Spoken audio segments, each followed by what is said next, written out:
Hi everyone, welcome back to my channel, Story Time with Dolly, and I wish you all a very happy new year. So, without any further ado, let's get started with the first story of the year. Hi, I'm 16 years old and I am black and have family down in Alabama. They farm and own a huge amount of land down in Huntsville. My uncle also owns like a very big house and a bunch of trailers that they have put out in the woods, for hunting or camping purposes. Down south, my cousins one day suggested that we should go out there to camp. And know that I'm a city kid from Chicago, so these things excite me a lot. So we decided, okay, let's go and camp. So we collected food, we killed a pig and some chickens, and we brought all the necessities to camp out there for a few days. And we get to the campsite, and it's obvious something is weird now. The air over there had this weird, electric smell, like right before a storm, like when you have a nosebleed and you have that smell inside of your head, like ozone, that kind of a smell. Now we think nothing of it, okay, and we start unpacking and we go down to a little creek to swim for a few hours. It wasn't like very far from the campsite, but a little far. That's how I would like to put it. Now, all of a sudden, some older white guy and a white teenager come out of the bushes. He has a shotgun in the crook of his arm and says hello and asks us what we're doing this far back in the woods. So I tell him about my uncle who he knows apparently and say that we're camping out here and we just came out here for a swim. Now he tells us that we need to be really careful out here and that we need to, stick together. And there was like this big animal in the woods and we need to be really, really careful at night, etc., etc. And his son, who is my age, asks if he can stay and hang out with us. And his father says, okay, sure, why not? And we, without thinking about it much, we also said, okay, fine, sure, why not? So we end up playing football, we hang around, we go about the place, and okay, there's this white kid called Tanner, and five of my cousins. So Tanner is the one who just joined us, okay? And then we have five of our cousins, and then four of their friends. So in total, there were five girls and six boys, okay? So we were 11 of us, and we were around 15 to 17 years old, okay? So we ended up just going around the day. So finally we head back to the camp and pulling out some stuff for a campfire. Even though there were trailers where we could cook and do stuff, but then we wanted to be more authentic, so we collected woods for the campfire, we burned them, or we're roasting food, etc., etc. Now, Tainer says that his family's property sits up against my uncle's right there. So he wants to run home and ask his dad if he can come out camping with us. So my cousin Rooster says he's going to go with him since it's going to get dark soon. And one of the girls from my cousins also wants to, tag along. So now it's about 7 o'clock and it's starting to get pretty dark. So they take flashlights and take the trail towards Tan's property. And the rest of us are here chilling. We make s'mores, drink, and stuff. Okay? Now, about 30 or 40 minutes later, there's the smell of ozone again. You could smell it over the smell of the fire we had just started. Now, this really nasty, coppery smell, like right after you have had a nosebleed and it stopped. It wasn't exactly like dried blood, but it was that nasty, metallic, back of your throat kind of a smell. We immediately think that it's some kind of electrical malfunctioning or someone left a hot plate on, or some shit like that. We searched the trailers and nothing is on it, but we can still, smell it. We can still get that ozone kind of a smell. Now all of a sudden we can hear people booking down the path towards us, and Rooster, Thaner, and the girl all come running into the clearing, out of breath. And they don't even break stride, they all run into the trailer right by where the fire is. We all get the fuck out of there and into the trailers. They end up calming down eventually, and even Rooster is crying his fucking eyes out at this point. All the while, the fire is guttering lower and lower, so my other cousins say, let it be, and we are all about to go inside to get the generator out of a shed between the trailers. Tanner goes, fuck no, lock the front door, ain't nobody else going outside. He's been crying too, and his eyes are bloodshot and puffy, and his pants are dirty as shirt. So he goes on to tell us that they went up to his house. His father said, sure, he could go out camping, but to make sure that they were careful on the way back, and that maybe they should take one of the hunting rifles, just in case. Evidently, Dana had seen something in their yard a few days before. One of their pigs had come up, ripped up and half eaten. Literally half eaten. So they assumed that it was just some big cats or coyotes, even though, they don't usually eat live animals, but yeah, that's what we believed. Now, he had gone upstairs and packed his stuff and told his dad they would be, okay without the rifle, because coyotes, anyways, they avoid people. And so they just start walking back towards where we were camping. So Rooster finally stops crying and shaking at that point of time. The girl already had, but she was just staring out the window with a dumb look on her face. He says they had gotten halfway into the woods toward the camp when they started to hear shit in the forest. It was almost pitch black by this time, so, they weren't sure at first what it was.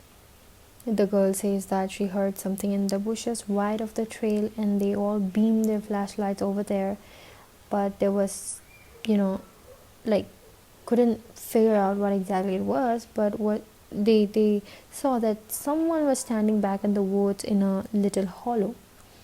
Rooster said they shouted at him and told him that he was scaring the shit out of them and what a dick of a person he was. And that's when he realized that the guy was facing away from them. So they were like, okay, they're not facing towards us, so they kept walking.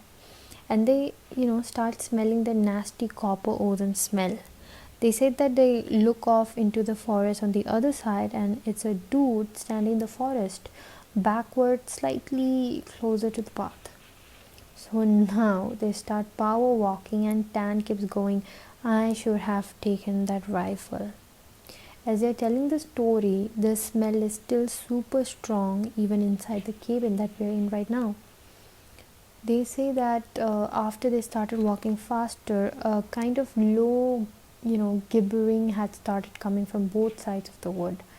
And as they started booking it back to the trailer, the girl said she had, flashed her flashlight onto the woods of the side of them and had seen something jerking itself through the woods. The gibbering just got louder and louder, and when they could see the light from our campfire, something had come out of the woods about 40 yards behind them onto the track, and they had just flat out ran as hard as they could to the trailer. So we are out in this woods, and we're assuming at this point it's some rednecks or some shit trying to mess with us, trying to scare us. All of a sudden, my other cousin, whose name is Junior, starts going on about how he went to school with a native kid that was telling him about the goat men or some shit like that. We promptly tell him to just shut the hell up because we don't need any spooky talk right now. But he just keeps on going and going and going about how it's the goat man and how we're in his woods and blah blah blah blah blah. Now, at the time, I had never heard of this goat man or any of that. But then, a couple years ago, the year before I graduated from my college, I had a Menem for a roommate, and I ended up asking him about it. And to sum it up, it's basically a man with the head of a goat, and he can, shape shift, and he gets among groups of people to terrorize them. It's also supposed to be kind of like the Wendigo, and it's bad mojo to even talk about it, and even worse if you see it. Keep in mind, I didn't know this back when I was 16 years old. Okay, so my cousin is going, the goat man's going to get in, and he's going to get us, he's going to kill us, do stuff, and you know. Now the girls are all terrified, and my cousins and I are trying to figure out if it's just some hillbillies or if it's some animal or what is it actually. So all of a sudden, the smell just goes away. Like to this day, I haven't even experienced anything like it. Okay, like usually smells fade away or lessen. It's just literally was there 1 second and then not the other second. So it's after 1 hour, making it around 9 or 10, we have stopped hiking bricks enough to go back outside and stoke the fire again. We figured it was just some assholes trying to, mess with us, so we don't go back home. Because we think if we do, they'll chase us through the woods or some crazy shit like that's going to happen. So we just spend our night there in the campsite. Nothing else weird happens that night, and we stay another night as well. And for the main part of the night, nothing happens. At about 1 in the morning, we are outside getting some drinks and telling ghost stories and stuff like that. As someone is finishing some spooky story, I don't remember now what it was about, but I remember the smell comes back. Now it's so strong, stronger than what it was before, that one of the girls literally starts vomiting by that smell. So I stand up, and you can actually feel how clammy the air is. I say, we should get inside, and this isn't right. We should have just fucking left. So we all go back inside the cabin, and we're standing around. My cousin just keeps going on about how it's the goat man, and my cousin Rooster tries to shut him up, and all the while I'm just feeling that something is wrong and I can't figure out what it is. So we end up sitting in there for a while, and the smell is just as strong as it was, and we're terrified and all huddled in this camper.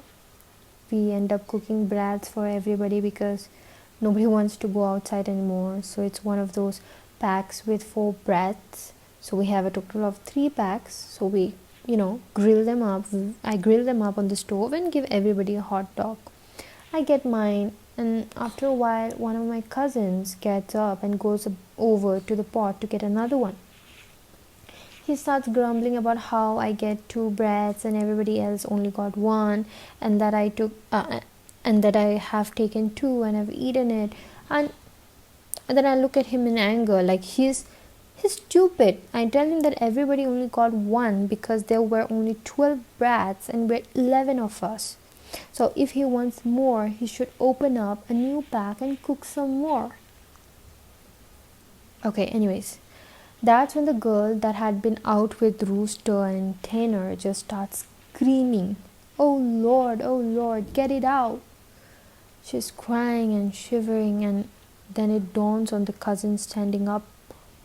What the hell is wrong? Me and him both glance around the room, and then I feel my heart sinking.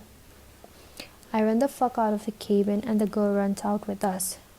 The trailer door is banging against the side of the trailer as everybody books out of the cabin. One of my cousin's friends asked us, what the fuck was wrong? I started counting us. There's only 11 now. I shit you not, my cousin verified there had been 12 people in the cabin But being that everybody didn't really know each other well, nobody had really noticed the whole fucking time that there was an extra person.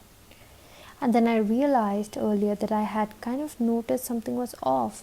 You know how when you're just messing around, dicking around, having a good time, that you don't sweat the smallest shit and you don't always keep track of certain stuff. I'm dead sure that someone else had been in the trailer with us and that they had been there for at least a fucking day. He was eating with us, he was messing around with us, he was there sitting right with us. What makes it even worse is I could figure out which one, because I don't think anyone ever actually interacted with the other person, the goat man. The girl kept praying to Jesus and we're all sitting outside. Eventually we get big ass sticks and go back into the cabin, but there's nobody in there. We count again and there's 11 people. We go back into the trailer and lock the door. We explain what the fuck happened, and the girl says that she realized it too, and that when he was about to say something, the person sitting next to her had grabbed her leg hard and leaned over toward her and said something she couldn't understand. So now we are pretty much scared as fuck as we huddle together, and I eventually fall asleep.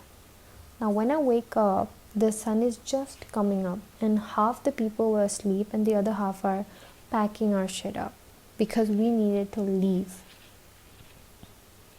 We all want to walk back home, but like 4 people want to stay until the sun is all the way up because they were scared and stuff. And some people think that we're just fucking around and still want to stay at the trailers. I just want to get the fuck out of the woods. The girl's name was Kiara, the one that the goat man had touched. Anyway, I asked her if she really thinks it was something bad, and she says she just wants to go home and she doesn't want to be out in the woods alone for another night. So we decide to split up. The 4 that want to go can go, but I have to stay because I have the keys to the cabin and it's my uncle's and I have to lock up. I'm super pissed at this point because I feel like people aren't taking this shit seriously, and I definitely didn't want to be out in the woods for another damn night. I spent the rest of the day trying to convince the rest of the people, now 4 girls and 4 guys, to get the fuck out of the Dodge. Tanner lives with them to go get a rifle and says he's going to be back, so there are just 7 of us left by 4 p.m.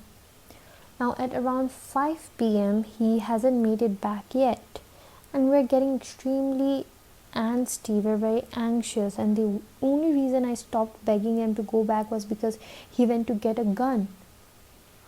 It's about 5:30 p.m. or so when the one cousin that did stay says that the girl Kiara is outside. We all look outside and sure enough she's standing by the fire pit with her back to the cabin. I'm thinking to myself, if she's so fucking scared, why the hell would she come back? And then I get this nasty feeling in my gut. Keep in mind, the whole time the coppery smell has been gone. Now I realize I can smell just a twinge of it. I can smell the copper thing again. I say this to the rest of them and everybody, and these are the people that wanted to stay in the fucking woods after what had the goddamn goat man in our midst is laughing at me and asking if I set this up to scare them. I'm looking at them like I'm not bullshitting at you at this point of time. I asked them what the fuck would I play like that. So one of the girls goes outside to get Kiara. She gets halfway to her and stops cold. Kiara starts heaving. I don't know how to describe it. Sort of like if someone with their back turned was laughing without actually making any sound. So that kind of thing was happening with Kiara. Now it was this fact that made me realize there was not a fucking sound in the whole woods. It was dead silent. This was like later in September, so it was still fairly hot at that time, but it was super chilly some days too. And you could usually hear big ass geese honking or some kind of birds or squirrels chit chatting, etc. etc. So I step out the door and tell her to come back in the trailer right goddamn now. She backs up into the trailer and we lock the fucking door. We pull down all the shades except one and put a gun there in a chair to watch her. She stands there for another 20 minutes or so. The guy turns to say that she's still there and there's a huge fucking bang on the door. We all jump and scramble around the living room of the trailer. The banging is so loud. So now my cousin is holding one of the girls and the other two are kind of giggling with nervous laughter, and me and the other two guys are shitting bricks.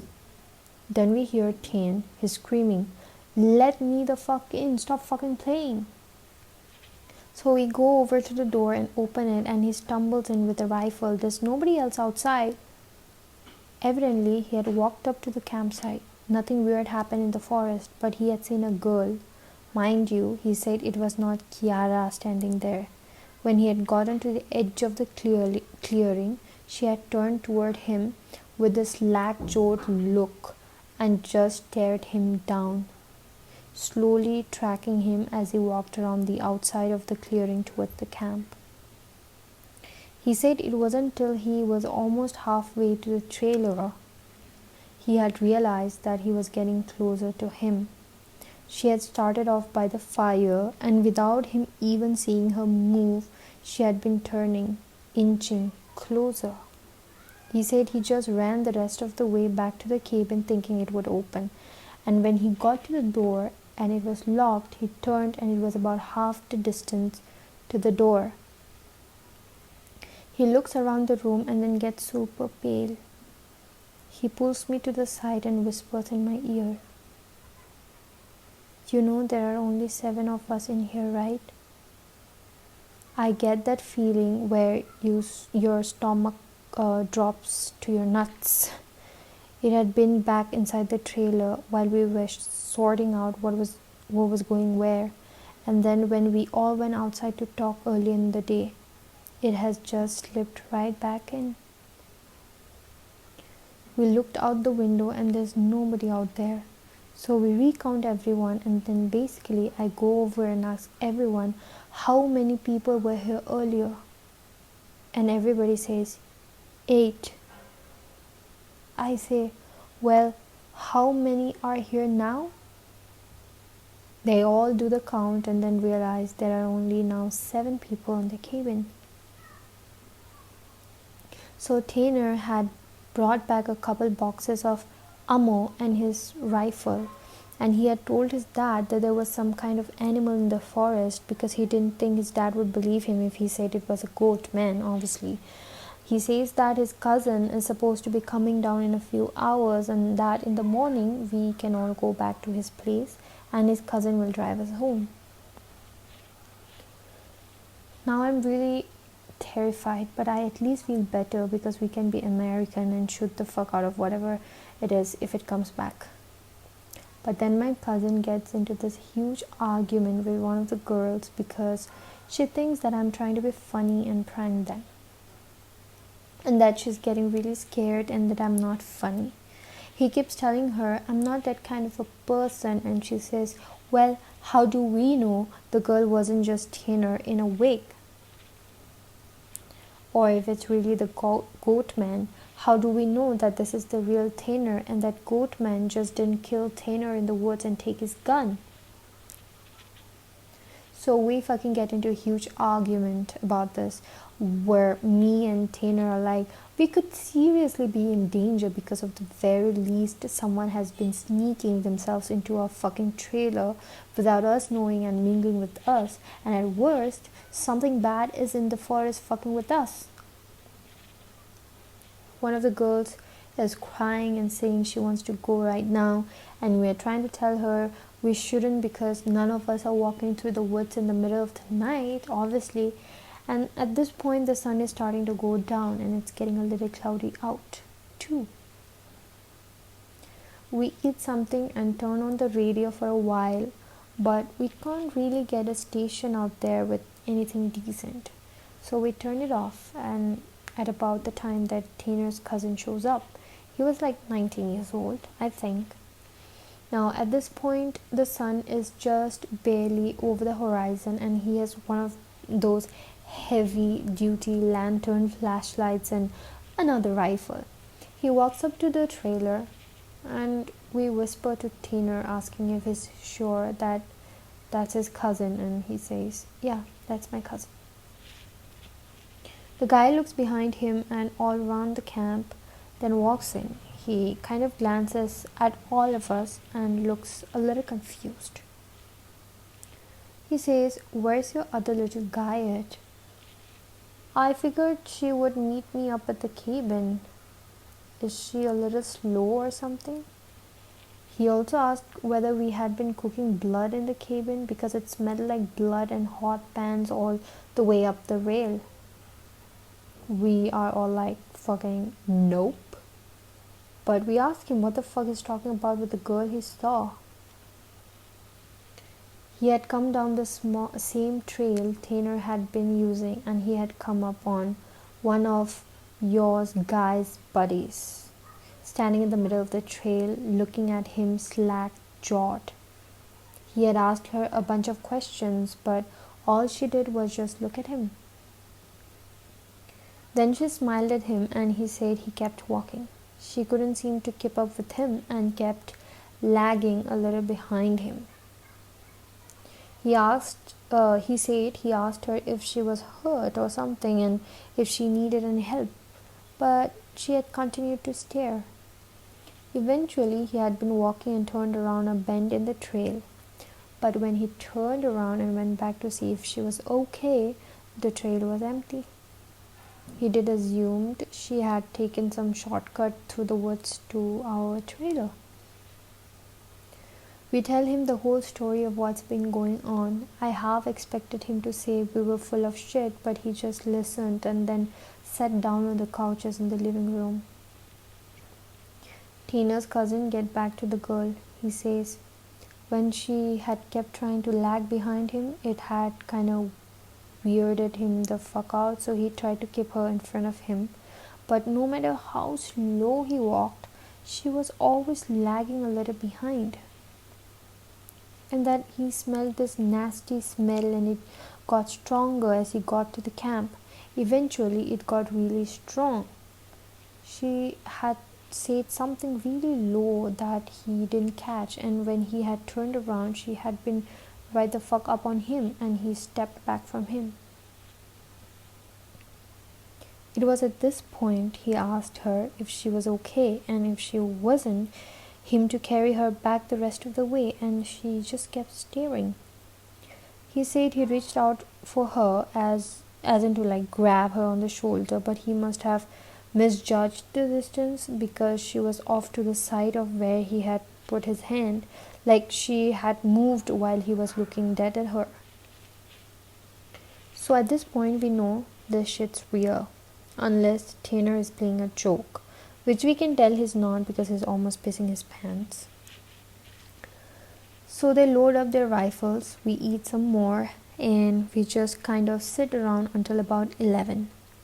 To this day, every time I think about this, I really pray to God that it's some huge prank that my cousins played on me and just never revealed, so I would shit for the rest of my life. So at around 11, the stink of copper turns into an actual nasty, gross, blood-like smell, like cooking blood and signed hair. Tanner and his cousin, Reese, get the fuck up instantly and grab their rifles. There's like a half knocking, half clawing at the door, and I shit you not, there's this voice, and it sounds like when you see those YouTube cats and dogs whose owners teach them how to talk. So it says in this halting, weirdly toned voice, "Let me in, stop fucking playing."